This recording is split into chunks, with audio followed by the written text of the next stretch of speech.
紹呢條好 Lolita feel 嘅裙先，佢嘅 design 係好靚同埋好特別嘅。你好少可以見到一啲吊帶咧會有埋個 cuff 俾你。咁但係咧佢有一個好特別嘅位，就係佢咧為咗迎合，因為我得一個 size 嘛，為咗迎合豐滿型嘅女仔咧，佢條帶係做得我覺得偏長少少啊。咁豐滿型嘅女仔着當然冇問題啦，但係如果好似我哋咁樣咧，會比較建議大家手縫一縫佢，變成咁樣再靚啲添，咁又更加 fit size。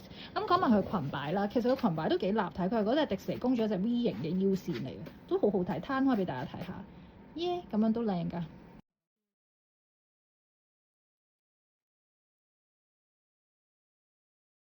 意思因為大家示範呢一條裙，其實佢單着咧唔會話真係好長咧，咁唔會好短。但係有一樣嘢咧，因為佢做出嚟咧係俾豐滿嘅女仔着都 OK 嘅。其實你可以自己咁樣縫一縫，改短啲呢一條帶，咁樣着都好靚嘅。咁我有唔同嘅 way 嘅着法啦，佢啲 lace 係超級好睇㗎，成條裙都好立體。我覺得如果中意啲 vintage 感覺嘅女仔咧，係會好中意呢條裙。咁就不妨動一動手，就可以調整啱自己嘅身高啦。其實佢吊帶位勁性感，入面可以再襯 T 恤都靚嗰啲 mini T。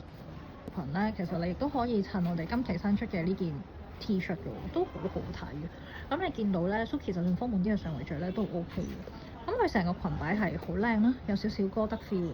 尤其是我哋下身襯咗呢對咁嘅鞋啦，係勁 match，成個感覺甜美得嚟咧，係有型嘅 princess 感覺。佢後面亦都加咗我哋呢個髮帶。